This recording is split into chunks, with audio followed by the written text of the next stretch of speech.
Well, Easter is right around the corner, and this weekend, my guess is you'll have more guests than any other day of the entire year in your church. Well, today we're going to talk about how your church can guarantee the best shot at getting those Easter visitors connected. We hope this conversation helps your church reach more people and grow. This is the Reach Right podcast. Well, hey guys, welcome to the Reach Right podcast, episode number 93. I am your host, Thomas Costello, and with me, as always, is my co-host, Ian Hyatt. What's up, Thomas? Hey, not much, man. Excited to chat here in Holy Week, Easter week. Excited.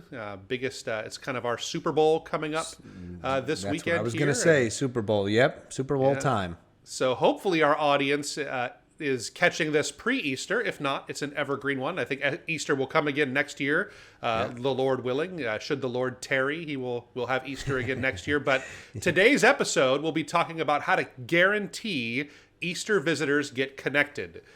So bold claim we're making, right? That we're guaranteeing that your Easter visitors get connected. It's a very bold claim, yes. Yeah, absolutely. But I think this is important. My philosophy, and I think our philosophy at Reach Right as a whole, is that every time a visitor walks in your doors, we need to consider them as a gift from the Lord. Really, it is something that God has brought them there through, whether it be personal invite or seeing you online or something you're doing to advertise and market the church, or just a straight Holy Spirit prompt from driving by your building, whatever it would be. That is a gift from the Lord. They're there for a reason, and it is our job to treat it as such, treat them as such. They're not its, they're people. We're to treat them as such and really go the extra mile to help people get connected. So that's what this is all about today. Is I think that want to unpack some strategies that churches can use, because this is the big weekend. This is the time that for most churches you'll see more visitors this Sunday than any other day in the year. And we hope that more of them get connected and you're able to disciple them and lead them into faith in Jesus, and just that their lives would be changed as a result of being in your church. Amen. That's kind of our hope here today, is that we'd be able to go through some of those tips and tricks that we've picked up to help more visitors. And I think it's a little bit different from we've done other episodes in the past about how to just do a assimilation process and getting people connected. But we have some, I think, that are a little bit more Easter specific, or some new things to be thinking about here today. So we're going to just dig in. Are you ready? Yeah, let's do it. Let's go for it. So first thing I think that is important now is that you come up with a plan, a specific plan on how you plan to follow up with Easter visitors. If it is different, probably is based around your normal plan, but there's probably going to be a few things that are different there. So I think now, this podcast is coming out on a Tuesday, the Tuesday here before Easter. Now is the time, if not earlier, to make that plan, to write it down. You need to ask some of the questions like, who is going to be responsible for following up or connecting with Easter guests? How are you going to collect the guest information? What type of follow-up communication do you want to do? What would you like your guests to do after Easter weekend? You need to probably have a get-together with senior leadership within your church and figure out how are we going to do this and come up with a plan. And I think those are 4 key questions that you can be answering in there of how we're going to be connecting with each of these people. Yeah, I think for a long time, and not all churches, there are churches that are excellent at planning, but there's a lot of churches that just, and do pray that the visitors come, stick. Absolutely. That's step number 1, right? But I think that's where it stops for a lot of churches. They feel like they can just make, give a good message, pray that they have the conviction to fall in love with the Lord and get plugged into the church, and that is great. You should pray for that for all of your visitors, but I think that we forget that it's, I would say assimilation and getting people connected is even more important after Easter because of the types of visitors that come on Easter. For every we've called them the C and E's for years, right? They come only on Christmas Eve and Easter. So they're even more slippery, if you will, to get connected. So I think a plan is even more important than just we want to turn them from slippery into sticky. And I think that the point with this here is just that, like, I think so often when it comes to our connection and our assimilation processes in churches, we operate much more in the what we should be doing or like what we would like to do and not the actual concrete plan. And so I think what the point is here is that you need to have this written down. Like you need to make a Google Doc or whatever your church uses and write it down and say, these are the people that will be connecting with Easter visitors on Sunday morning. And these are the people that are going to be sending this specific email and this specific text message. And they're going to send these kinds of things. And this is the specific event we want to invite people to, and have this all written down, and then follow up and say, how did it go when we reached out to these people? How many phone calls were made, or how many emails were sent? And really having all of this written down, because I can tell you, having pastored churches where this has taken place, having consulted churches where this has taken place, I find that so often, if we just say what we would like to do, it never really happens. It really is important to have a very concrete plan when it comes to how you're going to follow up with your visitors and connect with them. That's good. Good stuff. I think it's a good transition, because the first step of your plan of connection should be to obviously get their contact information to be able to follow up. So that's our second step in this, and probably first part of and this should be probably obvious to most churches, but sometimes it's a misstep, and sometimes it's maybe just not done strategically the best way. So you want to get their information for a good follow-up. And I guess the question is, how much information? What information do we want to get? We came across some interesting data according to Barna, which of course we all know Barna for statistics for years now, that 19% of millennials are comfortable giving their physical address, and only 12% of them their phone number. And I will tell you, on a lot of like response forums on websites we see and everything, I rarely see a ton of those with phone number, or if it is on there, it's optional. They say optional for that, which I think is a good thing to include there based on these statistics. But so I think based on that, would you say, I think it's email still probably the one thing that you're safest asking for, I would think, based on that. I think that, basically, in reality, everything's optional, right? Nobody has to give us anything. I think that, I'd be most comfortable giving my email, but even that, I'm pretty tight with it. I really don't, when I'm new at some kind of an organization, or if I go to a restaurant or a meeting of some kind and they ask for my contact info, I'm probably most likely to give my email address, less likely to give my my phone number, and then even for me, even less likely to give my physical address. It's just kind of, I think people will go along a lot of times with whatever they feel you're asking for. But I think putting it as optional in there, making that clear. But here's what I think the main takeaway of this is that I think what the most common thing churches miss is incentivizing people giving you their information. Like if you are not giving people a reason to get over that, it's going to stay at that 12 or 19% that we're talking about. I would guess that less than half of people want to give you their email addresses unless they have a real reason to do so. And you need to incentivize that. And this stat you just gave, it's for millennials. And sometimes we make this mistake of thinking millennials, that's just like kids. Millennials are 41 now, so millennials are getting towards middle-aged in their life here. So it's not like we're just talking, these are your bread and butter young families that so many churches want to reach. That's what they're comfortable giving there. So the key here is incentivize. You do not ever ask for something without promising something in return when it comes to visitor information with that. So we've talked many times about ideas. We have a whole podcast episode about ideas on how you can incentivize people to give you their information on Sunday morning. But, the obvious ones are some swag, I think gift cards to local coffee shops, those kinds of things. Little Easter basket, something like that. One thing that I think a lot of churches miss is how can we incentivize people that are only watching online? Because I imagine most churches are streaming or putting their Easter services online now, and Yeah. most churches are going to have people watching for the first time on there. I Yeah. think that's a really untapped opportunity, is how do we incentivize people to connect online, give you their information, and then start to assimilate and connect with them more. Yeah. So how can we do that online for people? Yeah. Giving them something that if someone's watching you from another state and they're doing it consistently, maybe it's a local coffee shop might not be the best gift card to give It them. can be an but maybe e-gift Starbucks. card. Yeah, e-gift card, Yeah. So, and that actually might be just as popular for in-person too. An e-gift card, people use e-gift cards all the time, so... Yeah. So something like that might be a good idea. But yeah, I think good point you made there. Don't forget about your online visitors too, and incentivizing them. They Incentivize. That's the main thing. Good. That's it. Good. I'll get the third one here. We need to make sure we have options available for those who want more.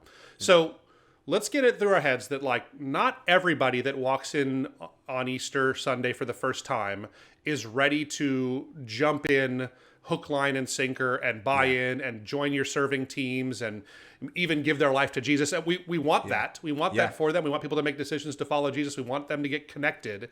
But not everybody is ready for that. But I think there are going to be some of them that want to take that next step. So that are ready to do something. So I think it is so important on Easter Sunday to have, I'd say one, but I mean, I can move on this, but I'd say one primary call to action of, if you're here for the first time, if you want more, here is your next step. Here's the next thing you can do. So give us your information and we have this. And in most cases, it's going to be some kind of a really low barrier to entry, like a lunch with the pastors or something to that effect. It probably isn't your new members class. That's not, maybe that might be a little bit one step ahead of where an Easter visitor is ready to go. Yeah, of but course. Maybe like meet the people, grab a free lunch next week, that kind of a thing. So having a clear invitation of this is where you can go next and take your next step in your walk with the Lord and grow in connection with our church. I think that's what's good. But I think there's lots of other options. You need to have other things in mind. So there's going to be people that come that are ready to serve. There's going to be people that come that are ready to find a small group. You'll have people that are just wanting to get more involved in places. So having your people trained to guide people down those steps, but from the pulpit or from your announcement time, I think having one clear next step for those that want to take a next step or want more, that's what you need to be doing on Easter Sunday. Yeah, it reminded me of what my church did a few years back that was very effective. Is we had that kind of like meet some of the team, free lunch, and not just like a free lunch. We had something along those lines, but we had food trucks out, and then we had also, hey, bring the kids. We're going to have kind of a post-Easter egg hunt, but these are going to be like these are cool little things, and it's not just candy. We had these other little like toy items and things in there, and made it a game for the kids, food trucks, and it made it real kind of casual, and not every church is going to get food trucks and do all of that. Yeah, you would have had me at food trucks there. Right, I know. Right, that's it. Are there tacos? I'm in. Let's go. That's right, tacos. And here in Texas, you got to have either barbecue or tacos. Or both, those, really, or both. If you have both, then or together. It's really good. It. Barbecue tacos sounds that's perfect. It. So, but yeah, it's good stuff. I'll get the next one. That's follow up promptly with your visitors. So we got to hit this one. I mean, that's don't let a week go by or more before you reach out. Probably within if not, I don't know about same day, but within the first couple of days after they visit. And we've talked a lot in the past. We've had prior podcasts about email sequences and ways to automate stuff following up. You should probably consider that, but at least have some sort of a personal follow-up after and doing it promptly. That's our goal, is not just the follow-up, but don't wait too long. It's easy. I think it's easy for churches to wait a bit. We put so much into the production of Easter, right? So there's so much. We work with churches. Right now, I'm hearing this from every pastor. Are we so focused on Easter, and we getting our programs, getting everything, we're crazy busy and all of that. And so it's easy after the big Super Bowl to just be like, okay, we're done. Oh my gosh, let's breathe. But you got to be on your game after that too. So yeah. I think that I compare it to like I never did like a lot of dating. I met my wife, and we knew we were going to get married. I'm one of those stories that I think a month into our relationship, we were pretty sure we were going to get married and everything. And we were friends beforehand, so I never really had to wrestle with that thing that I hear a lot of people wrestle with, is how soon is too soon to call after a date, right? So it's like, I know that people kind of struggle with that. It's like, oh, he's gonna think I'm too into him or too into her if I call the day after. And in my experience, we probably want people to think that we're into them, like visitors at church, right? We want them to think, hey, we are really into you. Yeah. So if we are sitting there waiting, it's not like they're not sitting by their phones wondering, why hasn't First Baptist called yet? What is going on, right? They're not thinking that. No. But I think we want to convey that people matter, we care about them, and I think the sooner you can do it, the better. But I totally agree, there is more temptation on Easter Sunday to not call for a while than any other time, because typically on Easter Sunday after service, you are toast. You're super tired as leaders of the church.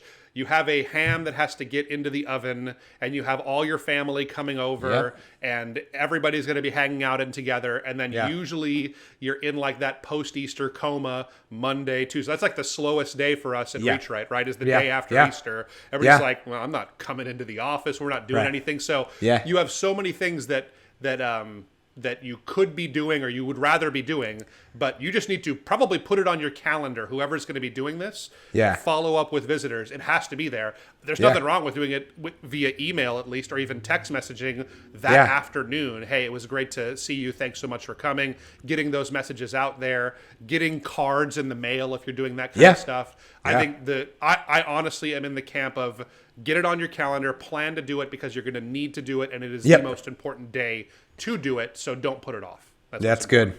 Good stuff. All right, next one is get the whole church involved with connecting with Easter visitors. This is one of the other mistakes we see a lot of churches make, is that we think that it is, and this is just, we make this mistake in lots of areas, but it's the staff's job to do the work of the ministry. And we all know that we want every member to be equipped as a minister and everybody to be involved. But this is one of those areas where we see so many churches just kind of miss this idea that everybody can be involved with this. Now, I will say there is definite value in communication coming directly from senior leadership of churches. So if you're able, and I maybe our audience might disagree, let us know in the comments on this. I'm personally okay if you have people sending emails on your behalf.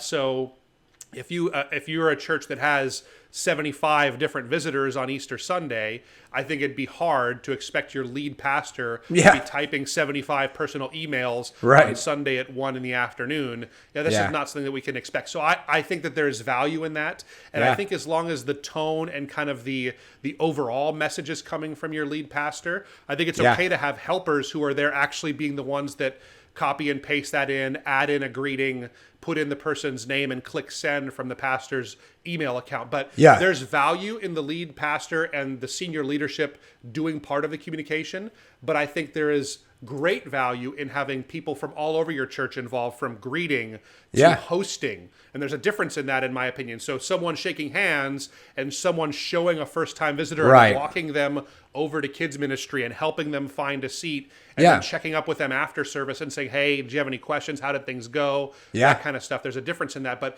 having your church, everybody involved. So it's late because we already had our last Sunday before Easter. But I think it makes sense right before Easter, the week before, give people a little bit of a precursor of, hey, this is going to be a big deal this next week. We want to invite everyone. You need to be extra friendly. You need to be, assume that people, if you haven't seen them before, that they're there for the first time, and teach them how to greet people. And so get your whole church involved, I think, is what's really important. Yeah, our pastor was joking about it, saying that, we know in the Austin area that pretty much everyone, half the people here now are from California that have moved into our area. That's just what we've had happen here. And the joke was made that, and we've had homes exploding all around the church being built, and people moving in and out, and Texans selling and making a lot of money, and Californians coming in and spending a lot of money and all of this stuff. So the joke was that, hey, listen, if you've been a part of this, you're part of our church regularly. You know, we got a lot of Texans in here. There's going to be a lot of Californians coming. I know that some of you are irritated that they're all moving in, but you need to be friendly and be Christ-like, even if you don't feel like it. And that just reminded me of that. Californians are like Samaritans nowadays, basically, yeah, right? That's right. If you're a Californian and that upsets you, no, we're joking.